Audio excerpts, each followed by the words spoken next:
seorang wanita. Untuk memahami mengapa diberikan julukan Isabel, kita harus kembali lagi kepada cerita di dalam Perjanjian Lama. Anda tahu bahwa Isabel adalah istri dari Raja Ahab, Raja Israel yang sangat amat keji, sangat amat kejam. Dan Isabel juga adalah seorang yang sangat sesat. Saya akan membahas ini pada waktu kita melihat garis besar. Tetapi sampai dengan sekarang, saya melihat jarang sekali orang memberikan nama Isabel kepada anak perempuannya. Saya tidak yakin anak keempat kami kalau lahir perempuan kami akan nama Isabel. Tidak mungkin. Atau seperti tidak ada seorang orang tua pun yang akan memberikan nama anaknya Nero, gitu ya. Anda pernah berpikir ketika di USG dan nama dan dokter berkata ini ada calon anak Anda adalah laki-laki dan Anda berkata Nero, nama yang paling baik. Kebanyakan yang saya tahu nama Nero adalah nama anjing. Tidak ada nama anak laki-laki. Karena ganas. Kalau ada anjing yang galak itu selalu dinamakan Nero. Maaf kalau ada yang punya orang tua namanya Nero. Tetapi jangan sampai saya mohon maaf. Tetapi ada teguran lain yang Tuhan berikan di dalam beberapa ayat tersebut. Tetapi saya ingin melihat beberapa hal yang lain di sini. Ada prescription yang Tuhan berikan juga di dalam ayat 25. Ayat 25 dia memberikan resep kepada kita ketika kita melihat hal-hal seperti ini. Dia berkata, tetapi apa yang ada padamu, peganglah itu sampai aku datang. Saya sangat yakin apa yang dimaksudkan oleh firman Tuhan di sini adalah firman Tuhan. Apa yang ada padamu, pengajaran dari para rasul, apa yang ada padamu, firman Tuhan yang diberikan oleh para rasul pada waktu itu, peganglah sampai ketika Tuhan datang kedua kalinya.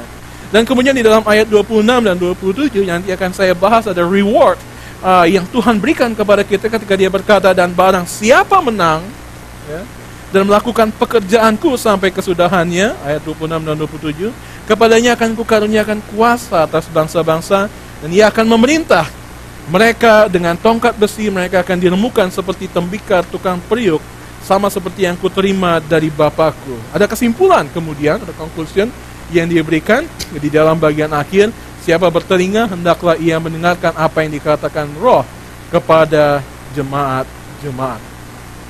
Nah, sekilas outline ya yang saya ingin bagikan kepada Anda tentang jemaat-jemaat di sini. Tapi saya ingin mengajak kita semua untuk melihat ketika berpikir mengenai seberapa korup gereja kita.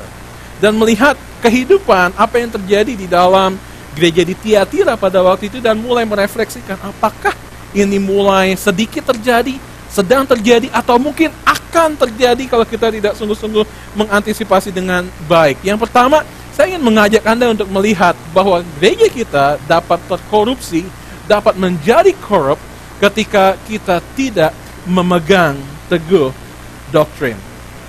Saya mendasari bagian ini dari ayat 20 dan ayat 24. Ayat 20 Anda melihat ketika Tuhan menegur jemaat tersebut karena mereka disesatkan oleh wanita Isabel ini. Dan juga di dalam ayat 24 dikatakan seperti ini. Tetapi kepadamu, yaitu orang-orang lain di Tiatira yang tidak mengikuti ajaran itu dan yang tidak menyelidiki apa yang mereka sebut seluk-beluk iblis, kepada kamu aku berkata, aku tidak mau menanggungkan beban lain kepadamu. Saya sangat yakin bahwa ada bagian penting dari surat ini. Anda melihat surat ini adalah surat terpanjang dibandingkan dengan ke-6 surat yang lain. Menariknya bahwa surat yang panjang ini diberikan kepada jemaat yang di dalam bahasa Inggrisnya yang paling insignificant, yang dibandingkan dengan Laodikia, dibandingkan dengan Smyrna, Pergamum, atau Efesus. Ini adalah kota kecil, ini kota yang tidak terlalu signifikan seperti yang lain. Tetapi kita melihat bahwa apa yang sungguh-sungguh menjadi concern, keprihatinan dari Yesus adalah ketika wanita ini menyesatkan orang. Dan Anda melihat di dalam 1 Raja-Raja 16 ayat 30 sampai 33. Mari kita kembali kepada perjanjian lama untuk tahu siapa sebenarnya Ratu Isabel ini. 1 Raja-Raja pasalnya yang ke-16. Suatu saat saya menguji tesis dari seorang petinggi di Sumatera Barat, ya, seorang petinggi agama Kristen di sana yang ikut program Pascasarjana di STTBJ, dan tesisnya sangat amat kacau. Dan suatu saat dia berkata seperti Ratu Elizabeth di dalam perjanjian lama. Dan saya kemudian merenung, Ratu Elizabeth di dalam perjanjian lama. Saya berkata, Tuhan, saya sekolah-sekolah jauh-jauh ke Amerika dan nggak tahu siapa Ratu Elizabeth dalam perjanjian lama. Saya berpikir, ya ampun Tuhan, malu-maluin amat, dosen sampai nggak tahu ada Ratu Elizabeth. Saya bertanya, maaf Pak, saya nggak tahu siapa Ratu Elizabeth perjanjian lama. Itu loh Pak, istrinya Ahab. Saya berkata, Isabel maksud Bapak. Oke, D. Bukan A. Oke, fatal sekali kalau Anda salah tulis di dalam skripsi atau tesis atau disertasi. Ayat yang ke-30 dari pasal yang ke-16 satu Raja-Raja, Anda tahu, supaya tahu kenapa Tuhan menyebut wanita ini Isabel. Ahab bin Omri melakukan apa yang jahat di mata Tuhan, lebih daripada semua orang yang mendahuluinya. Seakan-akan belum cukup ia hidup dalam dosa-dosa Yerobeam bin Nebat, maka ia mengambil pula Isabel, anak Etbaal. Seringkali kita melihat nama mencerminkan kehidupan orang tersebut. Sebabnya kalau Anda punya nama Budi atau Budiman, orang tua Anda ingin Anda memiliki budi yang baik. Tapi kenapa banyak juga Budi yang ada di dalam penjara? Raja orang Sidon, Etbaal, namanya aja sudah Etbaal, raja orang Sidon, menjadi istrinya, sehingga ia, yaitu Ahab, pergi beribadah kepada Baal dan sujud menyembah kepadanya.